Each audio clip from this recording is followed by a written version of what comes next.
Өз мезгилинде кайталангыс залкар кыргыз жана советтик жазуучу Чыңгыз Айтматовдун дүйнөлүк адабияттын алтын фондуна кирген чыгармалары Кыргызстан менен Россия Федерациясынан кийин эле Азербайжанда которулуп басылып чыккан. Бүгүн эки элдин достугун бекемдеген саамалыктын себепчиси да дал ушул улуу инсандын калтырып кеткен кайталангыс мурасы.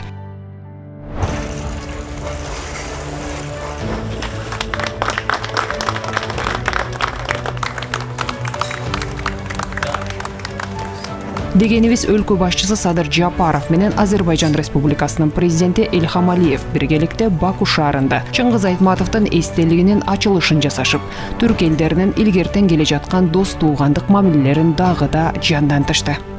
Отрадно, что азербайджанская сторона уделяет большое внимание культурным связям между нашими странами. Азербайжан өлкөсү эки мамлекеттин ортосундагы маданий мамилеге көңүл буруп жатканы бизди дагы кубандырат. Бул өлкөлөрдүн бири-бирине жакындашынын дагы бир үлгүсү.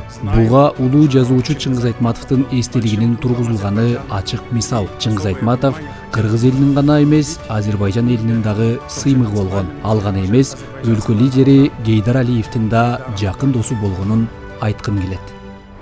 Учурунда Азербайжан Республикасынын президенти Гейдар Алиев дүйнөлүк адабияттын казынасына керемет чыгармаларды тартуулаган Чыңгыз Айтматов Кыргызстандын гана эмес, бүтүндөй түрк дүйнөсүнүн сыймыгы деп баалап, сыймыктанганы да бекеринен эмес. Бүгүн биз эки эл үчүн тарихий мән маңызы зор айтылуу окуйгага жиналып отурбуз. Эл ордамызда Айкөл Манастын еңселі ескерткичи бой көтерди. Бул эң алдымен Қазақ халқының қырғыз ағайынға деген риясыз құрметінің белгісі. Акыркы жылдары түрк элдеринин алакасы бир гана соода-саттык, дипломатиялык жактан гана эмес, маданий агартуучулук жаатында да бекемделип жатканы кубантарлык.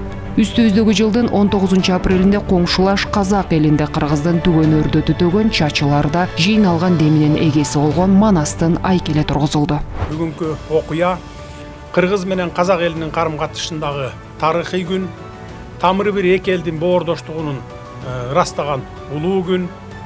Айкөл Манас менен Эркөкчөдөй бабаларыбызды, Токтогул менен Абайдай акындарыбызды, Чыңгыз менен Мухтардай улуу жазуучуларыбызды жараткан асыл элдин тукумдары катары жалпы кыргыз казак эли бул күндү толкунданып, жетине албай, аруу тилек менен күтүп келгенине бекем ишенемин.